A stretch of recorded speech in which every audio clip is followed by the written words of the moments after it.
সিলেটে শহীদ শামসুদ্দিন হাসপাতাল, এখানে বর্তমানে আজকে পর্যন্ত 2 জন পেশেন্ট ভর্তি আছে। এটা নতুন ভ্যারিয়েন্ট, এর সিমটমও কিছু পার্থক্য আছে।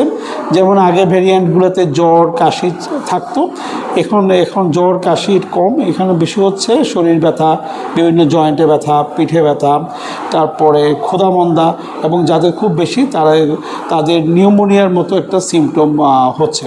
আমি doctor Mohammad Nasiruddin, civil surgeon, Sylhet. আপনারা অবগত আছেন, গত 2-3 মাস থেকে আমাদের পার্শ্ববর্তী দেশে প্রথম কোভিড নতুন ভ্যারিয়েন্ট যেটা XBB শনাক্ত হয়, এবং এর সাথে সাথে আমাদের দেশেও গত এপ্রিল মাসে 25 জন কোভিড নতুন ভ্যারিয়েন্ট শনাক্ত হয়। পরবর্তীতে মে মাসে 85 জন শনাক্ত হয়। সেই সূত্রে আমাদের স্বাস্থ্য অধিদপ্তর এবং স্বাস্থ্য মন্ত্রণালয় আমাদের স্বাস্থ্য বিভাগের সব ধরনের যারা আমরা সার্ভিস দিচ্ছি আমাদের উপজেলা লেভেল পর্যন্ত সবাইকে কোভিডের ব্যাপারে সতর্ক এবং সচেতন করার জন্য বলা হয়। সেই হিসাবে আমাদের সিলেটে আগে শহীদ শামসুদ্দিন হাসপাতাল, যেটা ডেডিকেটেড হসপিটাল হিসেবে 2020 সালে কোভিড সংক্রমণের সময় নির্ধারিত ছিল, আমরা ওটাকে প্রস্তুত করি, এবং এখানে বর্তমানে আজকে পর্যন্ত 2 জন পেশেন্ট ভর্তি আছে শহীদ শামসুদ্দিন হাসপাতালে। ওখানে একজন পেশেন্ট বয়স্ক, ওনার বয়স 80 বছরের বেশি, উনি আইসিইউতে আছেন, ওনার অবস্থা একটু সংকটাপন্ন, ওনার কোভিডের সাথে সাথে কিছু কোমরবিডিটি আছে। আরেকজন পেশেন্ট ভর্তি আছেন কোভিড ওয়ার্ডে। আর আমাদের এখানে টেস্টের জন্য র্যাপিড অ্যান্টিজেন টেস্ট সেটা হচ্ছে Sylhet MAG Osmani medical college হাসপাতালে।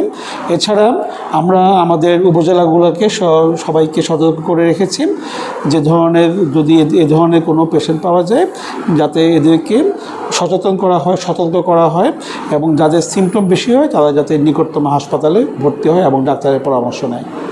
আচ্ছা, বর্তমানে আপনাদের যারা উপজেলা স্বাস্থ্য কমপ্লেক্স আছে, এইসব উপজেলা স্বাস্থ্য কমপ্লেক্সে করোনার কোনো কিট আছে নাকি?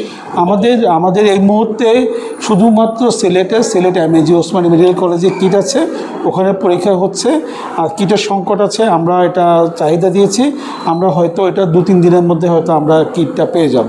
কিট পেলে আমরা আমাদের উপজেলা লেভেলেও আমরা শনাক্তকরণের জন্য পরীক্ষা করতে পারবো ইনশাআল্লাহ। আচ্ছা, যে বিষয়টা বলা হচ্ছে আসলে বর্তমান যে করোনা ভ্যারিয়েন্ট আগের যে ভ্যারিয়েন্টগুলোর থেকে অনেক বেশি শক্তিশালী, এটা নতুন ভ্যারিয়েন্ট, এর সিমটমও কিছু পার্থক্য আছে। যেমন আগে ভ্যারিয়েন্টগুলোতে জ্বর কাশি থাকতো, এখন জ্বর কাশি কম, এখানে বেশি হচ্ছে শরীর ব্যথা, বিভিন্ন জয়েন্টে ব্যথা, পিঠে ব্যথা, তারপরে ক্ষুধামন্দা, এবং যাদের খুব বেশি তাদের নিউমোনিয়ার মতো একটা সিমটম হচ্ছে। তো আসলে এটা সিমটম যাই হোক, এটা চিকিৎসা সেম। চিকিৎসা হচ্ছে যাদের সিমটম কম থাকবে তারা নিজেকে অন্যদের থেকে আলাদা রাখবে, এবং যাদের সিমটম বেশি হবে ওরা ডাক্তারের পরামর্শ নেবে। বিশেষ করে যাদের অতিরিক্ত কাশি হবে, রক্তশূন্যতা হবে, ডায়রিয়া হবে, পানি শূন্যতা হবে, তারা যাতে অবশ্যই ডাক্তারের পরামর্শ নেয় এবং সেই অনুযায়ী হাসপাতালে ভর্তি হয়। আচ্ছা, আপনাদের যারা আসলে বর্তমানে যারা রাস্তাঘাটে চলাফেরা করে তাদের উদ্দেশ্যে কি তারা কি মাস্ক পরিধান করার জন্য সচেতনতা? এখন আমাদের কথা হচ্ছে এখনও এটা প্রকোপটা তেমন ছড়ায়নি, আমাদের সবাই সাবধান হতে হবে, সবাইকে সচেতন হতে হবে।